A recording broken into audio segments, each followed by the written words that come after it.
Hi, everybody. This is Achilles Justice with the Philosophy Society. It is February 13th, 2024. We're at Toronto Metropolitan University, the Student Learning Center, and we're on the quiet floor. So we've solved the problems of people yelling in the room next to me and screwing up my thought process, which literally has caused me some problems. I gave for Christmas Plato's Dialogues, the great dialogues of Plato, to some of our veteran members, and they're reading through that. Yeah, that's good. To put some context on what is in the history of philosophy. So I think that's important. So today, well, I guess they'll throw it out there. Do you guys have anything that's on the mind before I just start going? There's like a phenomenon where it's like when someone asks you something that you know about and then you go blank. Tip of the tongue. Tip of the tongue, is that what it's called? Yeah. Like when someone asks, what's your favorite song? And you're like just getting asked that question, you forget every single song in existence. Yeah. Tip of the tongue phenomenon. Okay. I like that. It goes over here. Hey, I'm visual learner, so we need to see. I forgot to take a picture of the board last time, but it's on the. Thing. Okay, sorry. Tip of the tongue phenomenon. So today we're going to talk about the person, right? How to increase self-worth. Well, that's self-esteem. That's like therapy, actually. That's not philosophy. Well, that's fine. Self-worth, right? Which is basically self-esteem. Okay. And we've talked about the burn stuff with the cognitive distortions. Mm-hmm. So the way that, so one is distortions. And then two would be like our behavior or how we're acting in the world and how we like live our lives or lifestyle in some ways, right? So like self-worth, if this is the self, what you do with the self is going to determine some worth of that thing. So like exercising and eating healthy, for example, is a form of like self-worth in action, right? Gotcha. So yeah, we kind of went through that before. What about like when fatigue gets in the way? Fatigue? Fatigue, yeah. Well, you sleep. Well, fatigue is not cured by sleep. That's being tired. That's what I was reading about recently. Okay. Fatigue is like just feeling, it's like no amount of rest can cure fatigue. What do you say fatigue? What do you mean by fatigue? Fatigue is like mental fatigue. It's like mental exhaustion. Okay. It's like burnout. Well, I think that sleeping is going to help with that though. Like even if you don't go unconscious, if you're lying down and just like resting your mind and then meditating a little bit too, right? As some practical things. Gotcha. Yeah, they say it can be physical, mental, or a combination of both.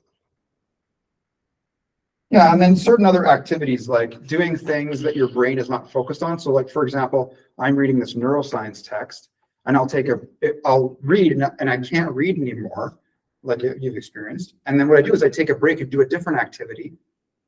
And so I talked about this in the training and learning section on the website, which is part of the book, which is basically you have like a primary project, right? And then you may feel mental fatigue from doing that, which is like you've exerted yourself. And then you switch to doing something else. So I like did some cooking. I like made food. To rest that part of your brain, I guess. Yeah, because it's a physical activity. I'm not processing like abstract content. You know what I mean? And then when I go back, I can read easier, right? Because I've taken a break from that activity. And so the cooking was a secondary thing. And then the primary one is all of my attention is devoted to that until I reach the point of fatigue. And then I switch to something else. And then I go back to it. How long does that usually take you to reach that point of fatigue? Like, have you been increasing your capacity, or is it like kind of like you know yourself, this is how much you do, and that's how much you do? The capacity increases over time. So I can like read for longer. Like the other day, I read like 60 pages in one day, right? I read 20 and then I took an hour and a half nap. And when you sleep, like you'll have cycles of sleep, which are in hour and a half increments. REM cycles. Yeah. And then what's happening is your brain is processing from short-term memory to long-term memory, right? So sometimes it's good just to lie down and then sleep a little bit and then wake up and continue. Right? Remember you told me working out too, a few push-ups just to get the blood fluent. Yeah, and then I'll use exercise as like a secondary activity or my secondary project, right? So we have the self, and we talked about the self a little bit last time, and then there's like the self-consciousness, which is like an awareness of the self. And then there's like our self within like a group and the meaning we have within the group context, right? Mhm. And so there's what do I mean to myself? And then there's like, what do I mean in the context of the group? Or what does the group mean to me, which would be the inverse of that. Right? So I can like have a perspective where I'm like looking at the group this way, or I can like have a totality of like what the group, my relation to it or its relation to me. We talked about the authority thing, right? That has some bearing within groups. That's like a property. And what's a good way to start to answer those questions? Like, what do I mean to the group, and what does the group mean to me, and what do I mean to myself? Mm-hmm. Like, I know it's just a question you ask yourself, but like, I'm asking them for a reason. That's why I'm talking about it. What do I mean to myself? In some ways, that's a self-worth thing. So I am talking about that in some ways.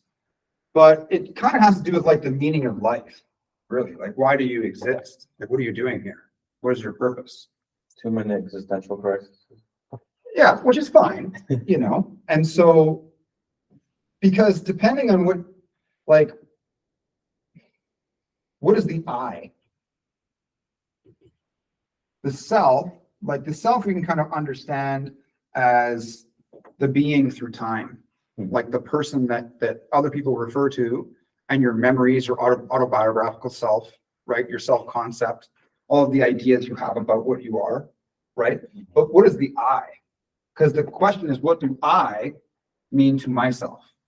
Because myself, we could just say, is all the things you have memories of. Yeah. Right? Or your concept of self. Those are those things. But then what is the I part? That's the part that always does the thinking, like what consciousness. Exactly. Right?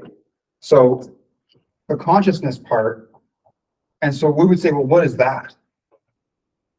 So I'm being Socratic here. I'm looking at the thing and I'm unpacking the meaning of it. So I took the question and I took out the two terms, I and self, and we unpacked in greater detail what the meaning of those terms were, right? And then now we're talking about consciousness again, right? So self-consciousness is embedded in the meaning of the I to the self.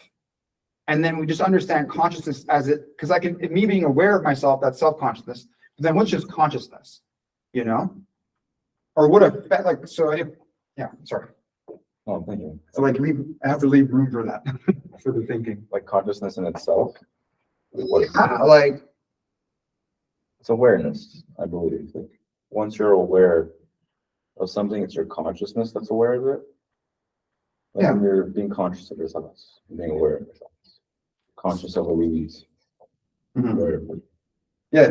So we'll go with awareness for now. That's fine. So consciousness is also reasoning. Like you reason with consciousness. Reasoning is like something that you're doing. It's like, oh, I want a bag of chips, but then your consciousness kicks in. Like, you know what? I shouldn't really have a bag of chips. I should have an apple. Yeah. So that part of reasoning, like, is that part of consciousness? Conscience is different than consciousness. Conscience is like the voice in your head, like your sense of moral conduct. Should I do something or should I not do something? Whereas if being aware of that is the self-consciousness part, right? And so this awareness or like state, I could be in a state of consciousness, like a state of awareness, right? That has, it's like a spectrum, my current conscious state. So conscious states can be on a spectrum. So like, you can be like, like when you first wake up, right? And you're semi-lucid, or when you're dreaming and you're semi-lucid, right? You're slightly conscious in that state. Or you might just be completely unconscious, like you just don't have any consciousness, right? So like on one side, and then there's like a lucidity barrier. And there's like certain degrees of awareness. And so this, we don't really remember that much at all when we're unconscious. When you're daydreaming, you're not conscious, right? Because like you're kind of zoned out. And your brain is like just doing its own thing, right? So you can be like presently, so I can be presently like unconscious, like in the daydreaming. And then I can reflect back on the daydreaming, like, oh, I was doing this. Which is a little different than actual dreaming, because it's like for now, like I can't really think back of what I was dreaming. I actually do remember, because as soon as I woke up, I was like thinking about it deeply. So I remember thinking about it, you know? But to remember what I was dreaming about yesterday is kind of difficult, right? But I can have like a moment after where I reflect on what I was daydreaming. In the moment, I may not be really aware of it because I'm just in the experience. Okay. Right. Does the same apply to like when you're in an automatic type of states? Let's say when you're really, really good at something. Say you're driving, for example. You don't have to think. Like you're kind of just flowing. Or like, I don't know, like a trade that you're really good at. Like you kind of just do it automatically without even thinking. You don't have to think, oh, am I going to put this brake here? Yeah. Am I going to turn here? Am I going to brake there? Like when you're in that state of just pure flow, Yeah. Are you conscious? Or you're kind of just like, yeah, like, leveled out? Question, like, good question. I think you can be aware of the flow state to some degree. But then wouldn't you being Yeah. aware of it take you out of the flow state? I think it depends on your degree of expertise. Hmm. If you're really, really good at it, like when I'm singing something, I can be in a flow state and I'm aware of the notes as I hit them. And sometimes I will not hit a specific note because I know that I'm a little I can't do that note today. And so I'll just like not sing that specific note, I'll skip it. So I do have some control or executive function in the moment. So that means you're not in a full state of flow because you're thinking in it. I don't know. I have to check on specifically. Like, flow is when you have like a balance between challenge Like playing or like success. like playing Diablo, for example. You don't have to sit and think really what you're doing. It's all kind of coming automatically, right? Now, Risk is a very complex game. So I guess you achieve flow in Diablo because you're not really conscious. Yeah, it might be like that daydreaming thing where you're unconscious, but then you can be reflective of it after. Right? Gotcha. So you might move into moments of being unconscious while you're in flow, but I think there may be more than one state of flow. Then it's not an all or nothing thing. It's like a spectrum. Just that's what I'm going through with this, right? Gotcha. Because sometimes I'm experiencing a state of flow, and I guess a lot of people would say that you're not, like maybe the most peak moments of flow, you're not conscious, you're not aware of it, you know, but you're aware of what you're doing. You just don't have like self-awareness. Like where time stands still and everything ceases to exist. I don't know. I experienced that with driving. Like everything just shuts off. It's quiet. It's just Yeah. like kind Like of a state of in a flow. brainwashed state, kind of. Yeah. There's conscious of the self, and there's the spectrum of consciousness. And so there's things that will affect how we're being conscious of ourselves, right? So like drugs, for example, in the state, so like sleeping, or like how tired you are, our emotions, right? It's like the self is the thing that it's happening to, but it affects our capacity of consciousness because the things I'm aware of are limited or increased depending on my current state. This is like the notion of like what it means to be balanced as like a main value or principle of how we go about our daily lives. Because if I focus too much on one thing, like some project, like if I read too much of this chapter on neuroscience, or I exercise too much, you know, or I don't sleep enough or whatever, then, and I think that the balance part has to partly do with your identity. There's certain things that you do as an individual that you're going to derive a lot of meaning from based on certain experiences from when you were younger, right? So like going for like hikes may have meaning to some people, whereas other people are like, I don't like being in the bush, I get uncomfortable there. They'd rather go for like down to a cafe downtown or something like that, depending on where they derive meaning, right? And so this notion of being balanced is like, if you are out of balance, it's like it depreciates your capacity of being aware of yourself, right? And being your best self within a group context as well. Because the step one is like, know thyself. And then step two is almost like, I don't know, I want to say like cohesion, or like know the group. Cohesion, know the group, or like oneness with the group. And this kind of has to do with like, being like a unit. You know what I mean? And so some people might have a little bit lower energy, other people have like a lot of energy. And then you can attend to those people that are in a lower state. Lower as in like they're upset about something, or they're preoccupied, they're not really balanced. They're dealing with things in their life, and you can give them a bit more attention, right? And then that'll maintain group cohesion, which has to do with partly of like being a leader as well. What does the group mean to me? So that's something that's important, right? And that has to do with like the values of the group and the goals and how the group like makes you feel, which is partly an inclusion thing, right? If you feel part of the group and included in the group, that will increase the value that the group has to you.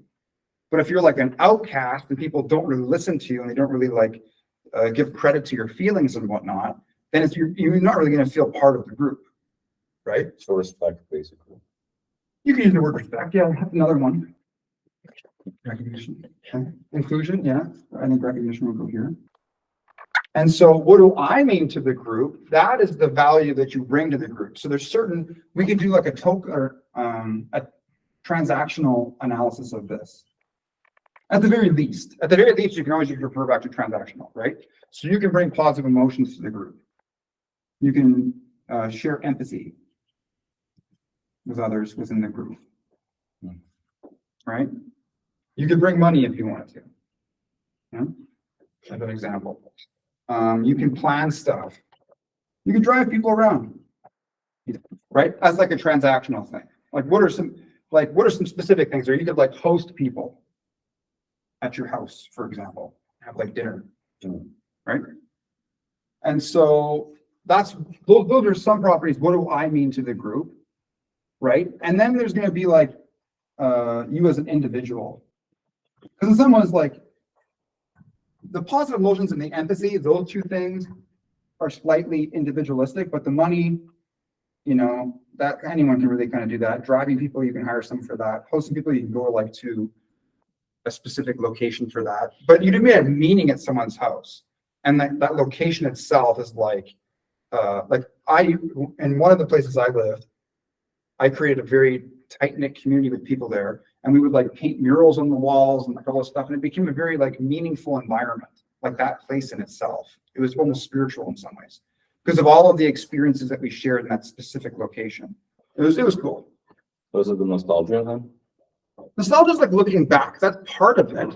I guess like your history is sort of, that's why I think we had that special feeling, like it touched a certain part of it because of the nostalgia behind it. Yeah. The time and the effort. Yeah. Because if you go to a different location in the city over and over again, then you're distributing those experiences all over the place, which is still good in some ways. Mm-hmm. But I think having like a central like home base is also good too, Mm-hmm. So aside from the transactional stuff, like things that I'm exchanging with people, right? There can be your individual like identity, just like who you are. And that's like, what do you represent? Your character, right? We're getting to the point where I'm like, I'm pushing it as far as I can, but it's very close where we're just going to have to do 7 habits of highly effective people. It's just the next thing to talk about, really. There's a lot of content there. I'm kind of just like, what else can I talk about before I start that? Because like part of the philosophy side thing is there's like the improv philosophical discussions that I'm doing, whereas the other thing is just like it's almost different. It's like a class. It's like strict content. I'm going through it. I'm just like teaching the content, which is fine. Maybe when you guys get your books, do you guys get those books? Do you have it already? Doesn't have it. It's fine. I don't have it either. The 7 habits of highly effective people. Just say it. I'm gonna get I will repost it in the thing. I will post a link to Amazon. You guys can order. Hmm. Okay, so who are you? People, right? If people only value you for these transactional things, then in some ways you could argue that they're using you as a means to an end, right? Which is not really ethical. And so there's some problems with that, right? So problems, right? We really want to be used as an end in ourselves. That there's like this intrinsic value for our membership in the group. And that has to go with your character. And so certain things of character would be like integrity, being reasonable, right? And then there could be like specific things like about your identity. Like you play bass, for example, or something like that, whatever. Doesn't really matter. This is what we're talking about today. I didn't know, which is cool. I thought about this. I visualized this in my head earlier, that the self and then knowing self first and then our place within the group, right? And then I always splash the philosophy society analysis after, which is that there's like certain foundational properties of the group, which would be like the being reasonable thing, right? Exercising empathy, like practicing that and supporting that as a value and a practice. So the group can apply to society as well then, Exactly. Right? any group. It's just that sometimes what's going to happen is you're going to get like groups that are problems. Like if we define group by like, there's different ways to define a group. It could just be people in an elevator. There's that group of people, right? So how you define the property of the group is important. Because I'm assuming that this group is a coherent group, that they're following certain rules, you could say, Whereas, but you might have it where there's like, it's not good. Let's say that you're outnumbered by bad stuff, So this is a group here. And these people are not respectful. They are, like we could list off certain psychological predispositions or properties here, but somebody's overly self-interested and they take away from the group, right? And they capitalize on the group being cooperative and like generous, for example, right? So that's not good. And so what do you do in these situations? How do we interact? Like when we look at the ideal, this is the ideal group. This is like a problem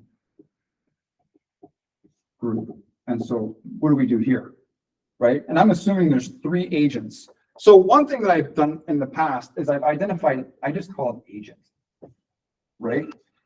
Agent, coming from the root word agency, that you have conscious control. You're aware of what you're doing and you can make decisions versus just like non-agent.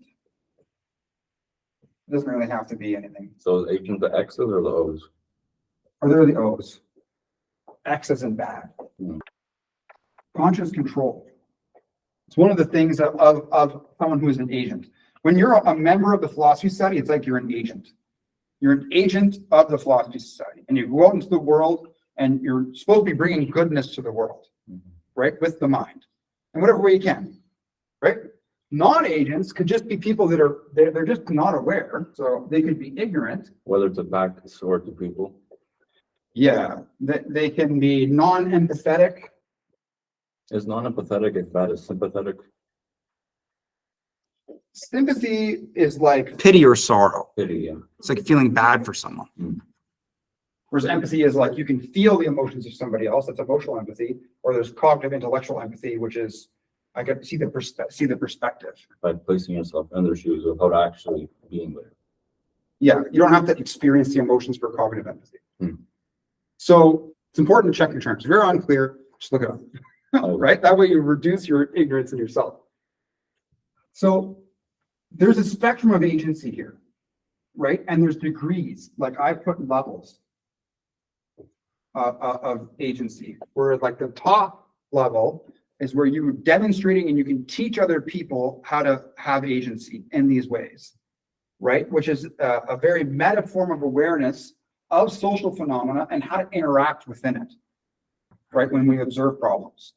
And so you can even take like a specific situation. So like there's 2 people and they're having a conflict and you're being aware of this conflict.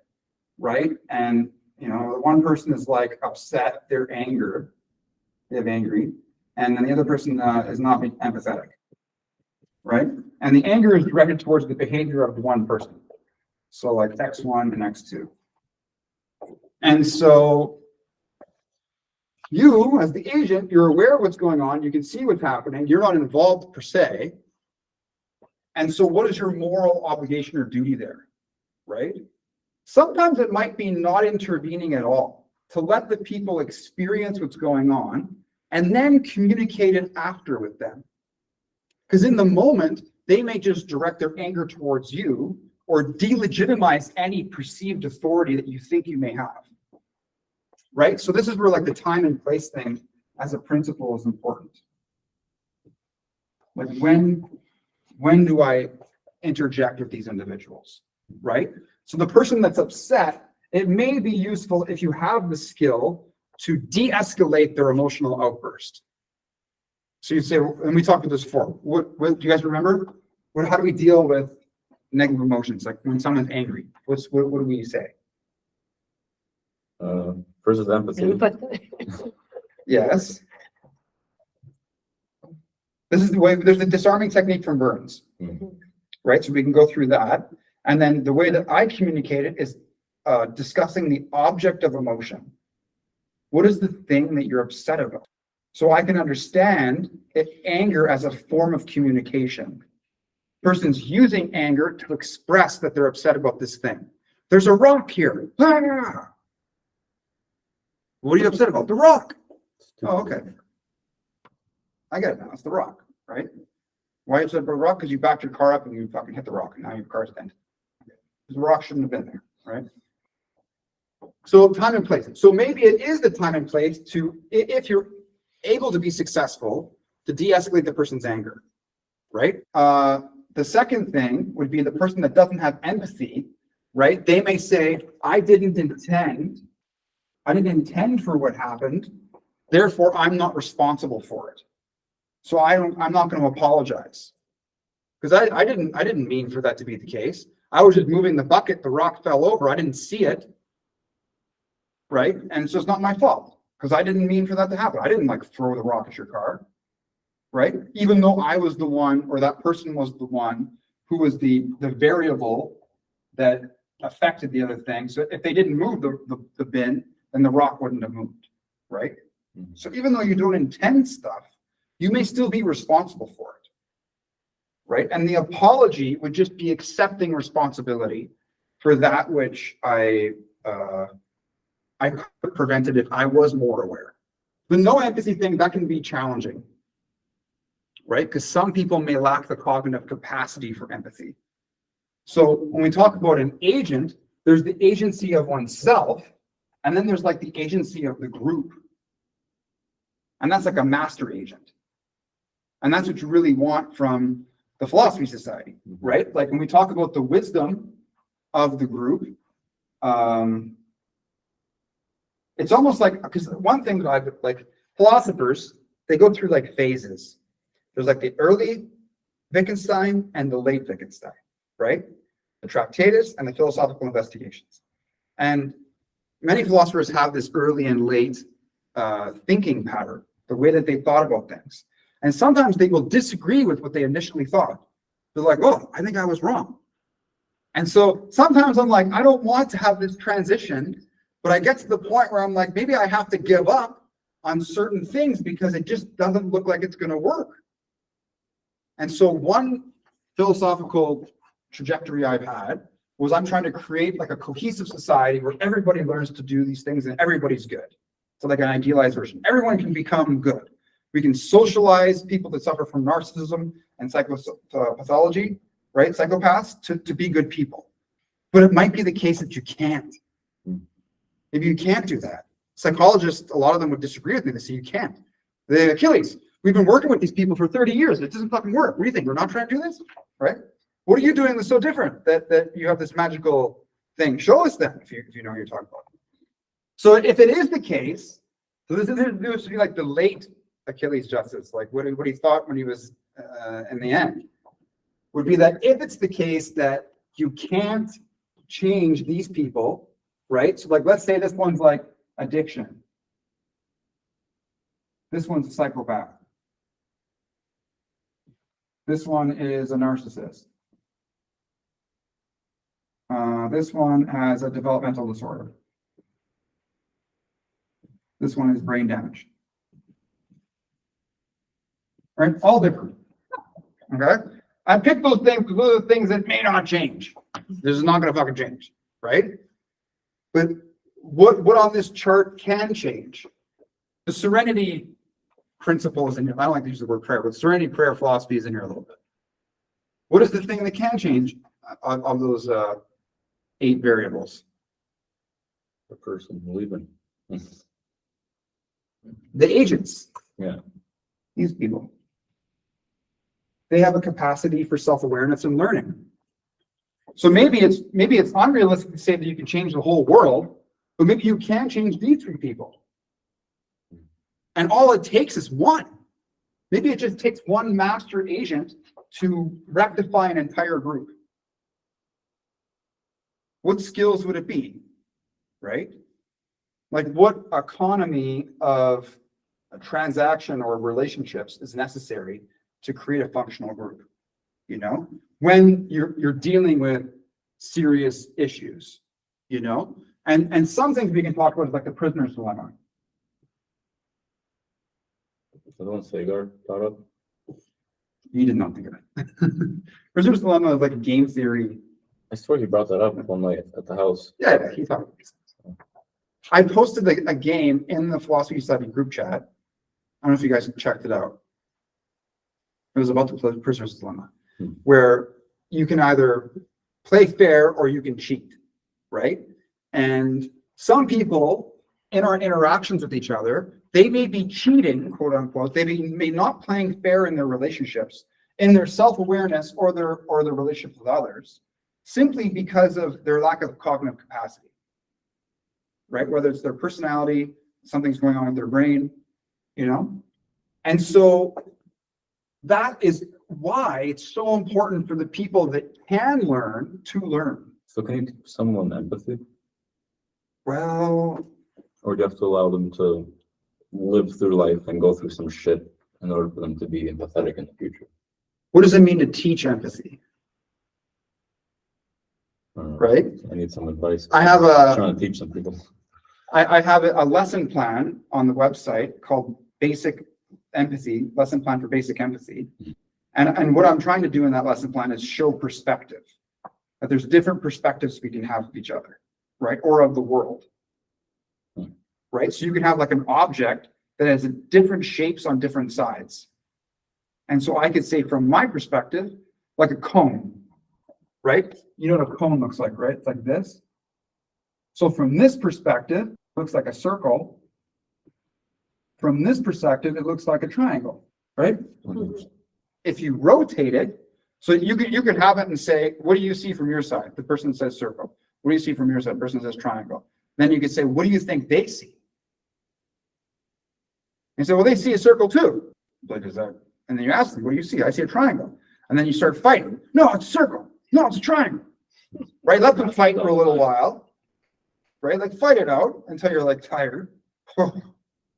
Right? And then you just rotate it. You say, whoa.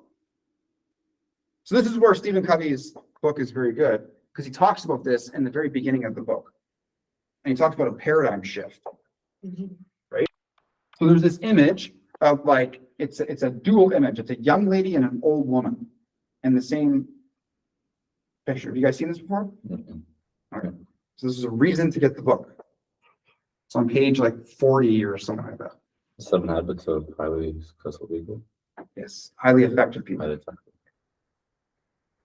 And you show, so you can draw it in a certain way where you accentuate parts of the drawing so it looks more like the young lady, right? And then you could draw it another way where it looks more like the old lady, right? So you could show it, so you kind of bias it a little bit. So people are like, oh, it's a young woman, right? Or like, oh, it's this really old woman, right? And then you show the actual image where it's basically equal. And you can say, oh, like it's hard to see that, or now I can see how it can be both, right?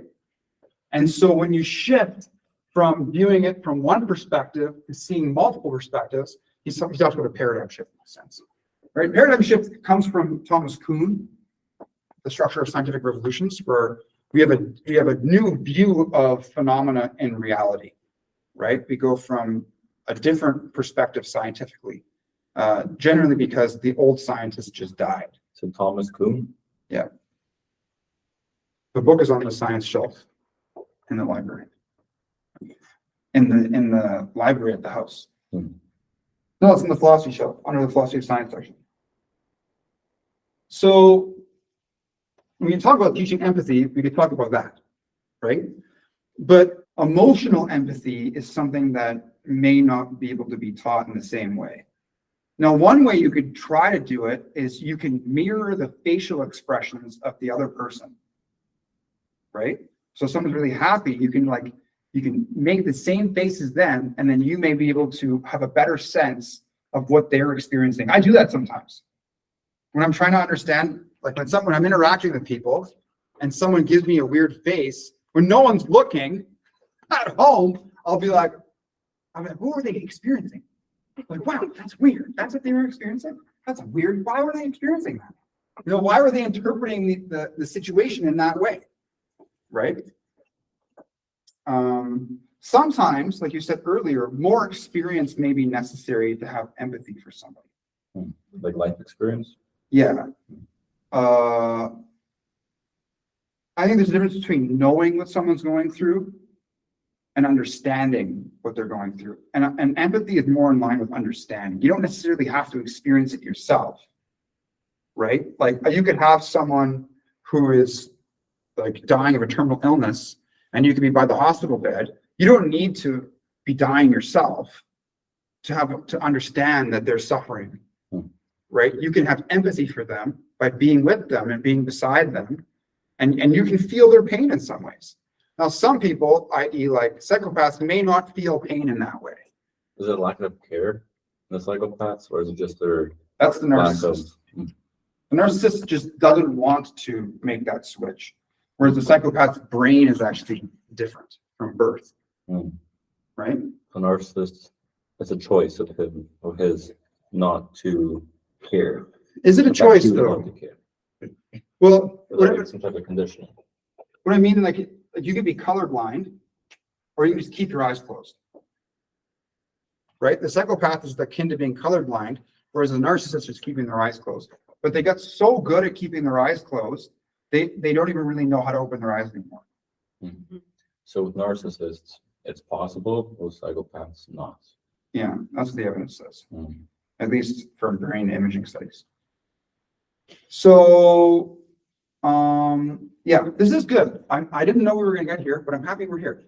So there's being an agent of yourself, which is leading you down this path of self-mastery. Trying to write better. Sorry. It's okay. Tell me. I'm doing a bad job. See, I'm just writing it down like a bleh, you know, but it's like it's important that it makes sense. And self-mastery is like being that's what we kind of mean by being an agent. You know, like I've learned self-control, like I'm identifying my weaknesses, and then I'm like learning from that. Right? There's a growth here on my areas of weakness. And they have different categories like physical health, diet. Like I recently stopped drinking. Because then one day I was like telling you about that, and I was like, I'm a fucking hypocrite. I need to stop drinking. So I was like, okay, I'll stop drinking. Right? There you go. Soda water all the way. It's the best. Not that I'm gonna quit forever, but I'm just gonna consuming alcohol, you gain weight. You know? Apparently you lose brain cells too. Yes, so the self-mastery thing. So this is important for you. And this goes with the know thyself thing. Know thyself to what end, right? And that's self-mastery is kind of like the ideal for growth.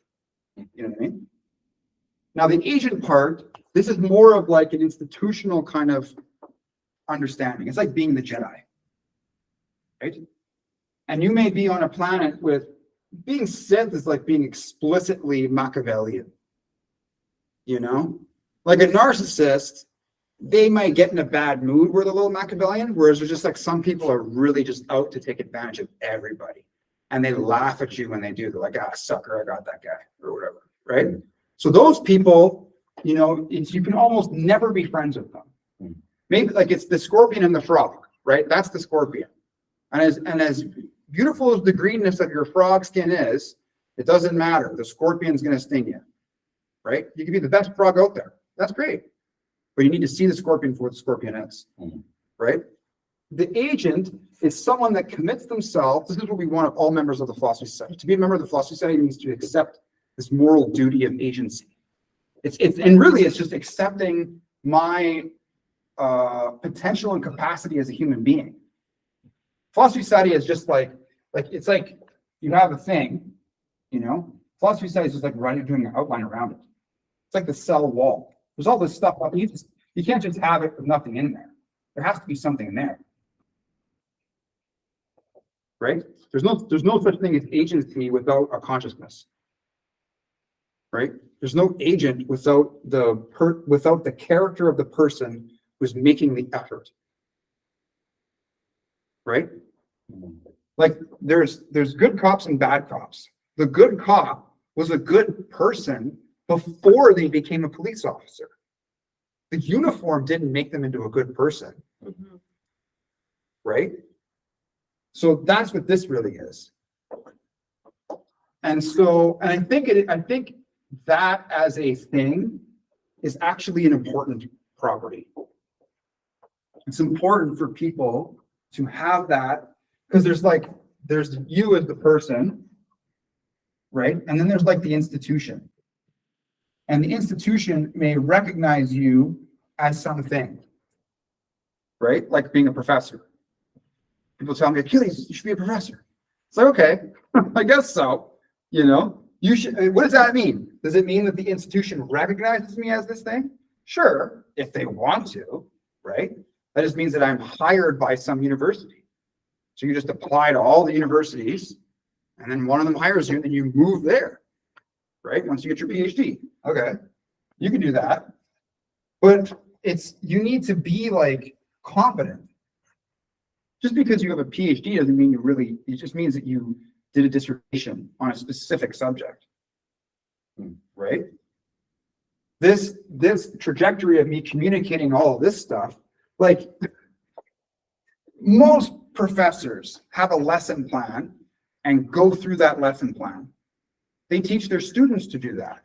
The student will have like a 20-minute project. You'll have slides and you'll talk about those slides. In later years, I've had to do 3-hour projects or lectures to the class.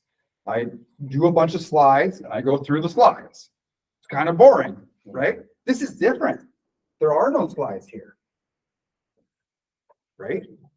This is something that I have conceptualized and I'm explaining it in a new way.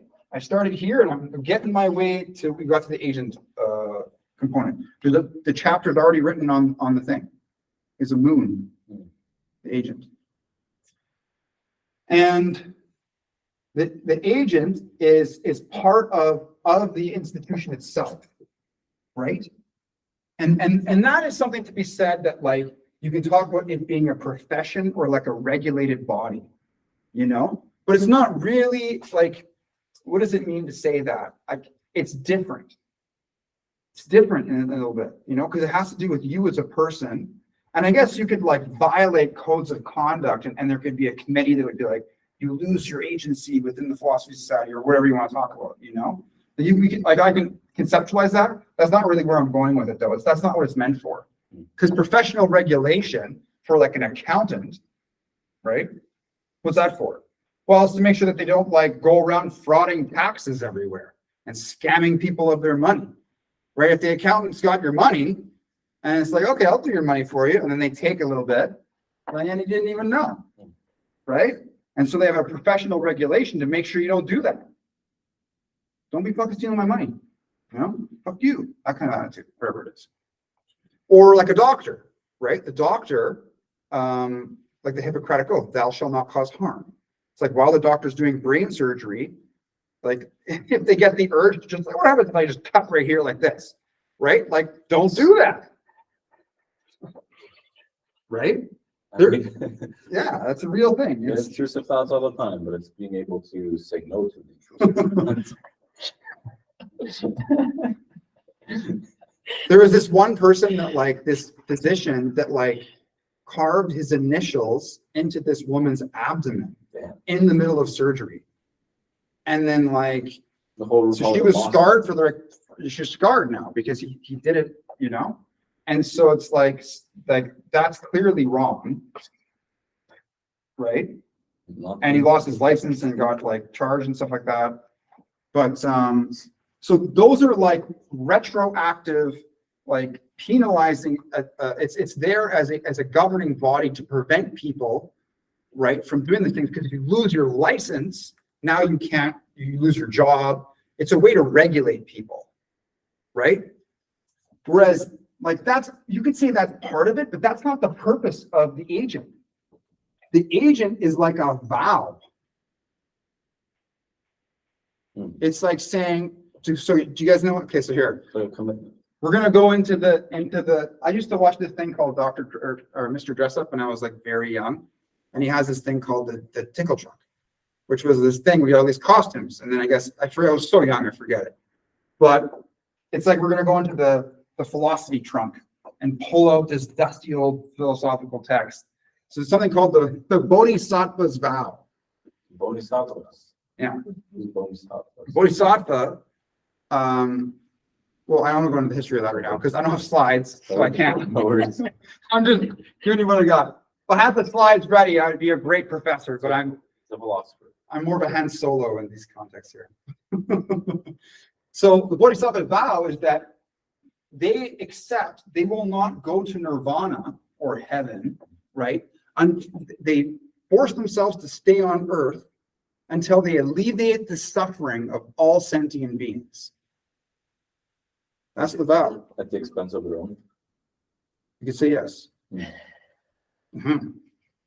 So that's not that kind of approach. That's more like what it means to be an agent, right? If you're standing here, so like one problem is we have like the bystander effect, right?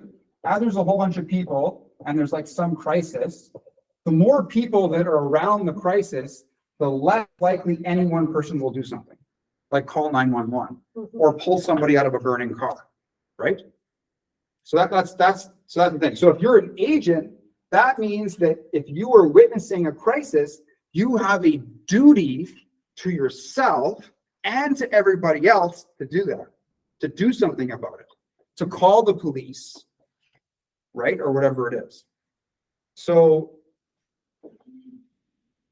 it's different. Like you could say that your duty to others is like that regulatory body thing. For you to be called an agent means that you uphold this means of action in the world. Now, if you're not balanced in life, you may not have the time to even do that because you're already late for work, right? You're like going to work, something's happening, you don't have time to deal with it, right? So there's how much of my life do I give to the people or to the cosmos of the world at what cost to myself, right? Because if you go to your boss or whatever, or a client, you're supposed to meet a client, you tell your client, sorry, I had to pull somebody out of a burning car.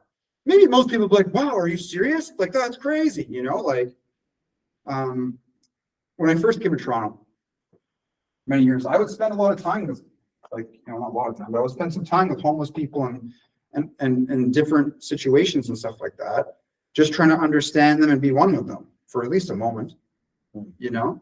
This one time, this guy, it was so messed up. He was like, you want to see what my life is like? I was like, sure. I was dressed like this, which was kind of inappropriate for the place he took me. He took me east of Victoria, which is like a very low socioeconomic status area, to buy crack. And I just got to observe the whole thing. And he bought crack, and then he called this dude a derogatory term. Very bad word to say. The guy who bought it off of? Some other guy. There was a whole situation here. There was multiple people that were selling. They were thrown off because I was there. Like, who's this guy? Maybe they thought he was buying it for me, but I was just watching him in his environment, right? That maybe they thought that, but that wasn't the case, right? And then the dude that he called that name chased him, took a can of soup out of his pocket, and beat him in the head with the can of soup. Damn. Like hit him in the back of the head like 3 times. Damn. And up until that point in my life, like what was I, fucking in my 30s? I've never thought of a can of soup as a weapon before. But apparently it's like a rock. I was like, okay, I guess so, like I didn't think of it like that. And I was just like, I was like, holy crap. Like, I'm on the phone with the ambulance, the guy's bleeding. He's like, see, I live in hell. That's what he came up and he said. But at the same time, I was like, dude, you brought this on yourself. You literally called him. You didn't have to. At least you realize that you're living in hell. And many of them did. And I'm trying to tell the guy, I'm like, dude, you got to go to the hospital. He's like, I'm not going to the hospital, man. There's literally blood dripping down his face. I'm like, bro, like you need medical attention right now. Like it's a thing. It's in the crack. And he lost the crack. He lost the money and the crack. Oh, the guy took it or whatever. Damn. And anyways, I don't know what the point of the story was. Oh yeah, like spending time with people, right? So how much time and how much danger do you put yourself in at what expense? So I had martial arts training, right? And that gave me the confidence to be able to stand there, Oh, it was a little intense. It was a little intense. So and with the martial arts training, part of what I, like a citizen can put somebody under arrest, like citizen's arrest, right? And not everybody has the capacity to be able to do that, because you just get hurt. So there's a spectrum of involvement, right? Like if a crime's being committed, how much do you put yourself in danger, right? Like how long do you wait for the police to get there while somebody's screaming or something like that? And that's in some ways, I think, a justification that we all kind of need to train in self-defense or how to engage with people a little bit, even as civilians, if you're not a police officer or whatever. If you're an able-bodied person. That's on the one end of the spectrum. There's a big chunk of the spectrum that's just like how to manage people that are not of sound mind before it's gotten to like any place of violence. And that's part of how to deal with the group. Like when we talk about the ideal group, that's easy because we're all playing by the same rules, right? But when you're in a situation, and it might only be like a dyad, is if you with somebody that has brain damage. That's it, right? And that's enough. That might be more than you can deal with. But there's going to be some economy of relation between the two of you. There's some way of interacting where, depending on the extent of what the brain damage is or what this person's dealing with, how you relate with each other will demonstrate itself in like, I don't know, it's like a form of fairness, right? And if you're not fair with each other, then they have no reason, like it just goes back to the prisoner's dilemma and like game theory. Like, why should they be fair with you? Like, why should they act in a way that's good towards you when they can just take advantage of you? Now, this might be like a higher conscious perspective on things. And some people might just be acting this way just because that's all they have. They just can't think any other way. There is no thinking. It's not rational, right? And so, but I think that there's some learning going on. Even if it's not in a higher cognitive context, it's still behavioral. And it's very likely that they will respond to operant conditioning, right? Reward and punishment. And the punishment doesn't have to be like physical, like you hit the person, What's the word of punishment? Reward, like you give a token. Oh, I heard ward and punishment. No, sorry, reward. Oh. Right? Like they get what they want, So there is like, and cooperation is the reward at the end of the day. So, yeah. So I think that I think there's different categories of agents, right? But I think it's important that, I stopped training in martial arts for a long time. You know what I mean? But like when you're like, if you were to take like the TTC, sometimes there's crazy shit that happens on there, And sometimes you're just not in the mood to deal with it. But like I've said before, like me sometimes just standing there, like giving someone like the stare of death, just being like, that's enough for the person to be like, I don't want to get involved with this. This person looks like they're willing to deal with whatever's going to happen. Right?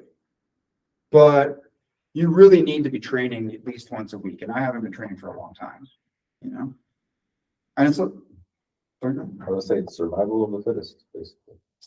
yeah. And it's just, like you do need to do that. So on one side of the agent thing, it's being able to deal with things in the world as they appear.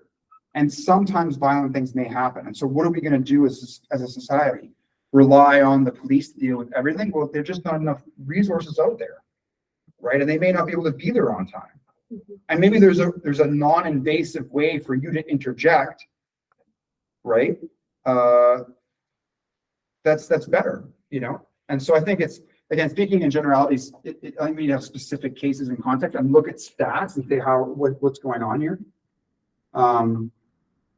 But even in simple situations, where the person is angry and the other person doesn't have empathy, that's more again psychological and how you're managing that in that context.